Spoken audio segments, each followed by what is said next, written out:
11 years ago, I was starring in a new play in this theatre in the West End.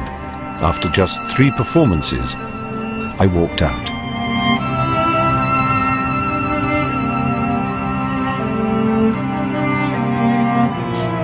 In the early hours of the next morning, I came down from my flat in central London to this lane.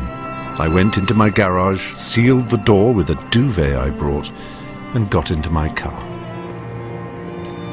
Sat there for at least, I think, 2 hours in the car, my hands on the ignition key. It was a suicide attempt, not a cry for help. I drove to the south coast and took a ferry to Europe. I just knew I couldn't be at home. I couldn't be in London. I couldn't be in England. I really believed that I would never come back to England. Runaway Stephen Fry broke his silence last night to reveal the torture he's been suffering. They all are worried that I've committed suicide. That's the awful thing. But after a week, I secretly returned to England to this hospital and to a doctor telling me that I was bipolar. I'd never heard the word before, but for the first time, at the age of 37, I had a diagnosis that explained the massive highs and miserable lows I've lived with all my life. There's no doubt that I do have extremes of mood that are greater than just about anybody else I know.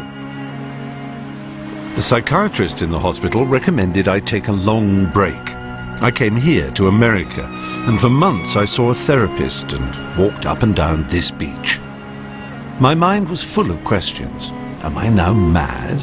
How have I got this illness? Could it have been prevented? Can I be cured of it? Since then, I've discovered just how serious it is to have bipolarity, or manic depression, as it's also called. 4 million others in the UK have it, and many of the seriously ill end up killing themselves.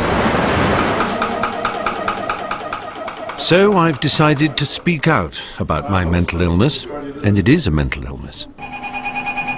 I want to talk to others who have it about what triggered it in them and how it took over their lives. And I want to find out answers to what still worries me.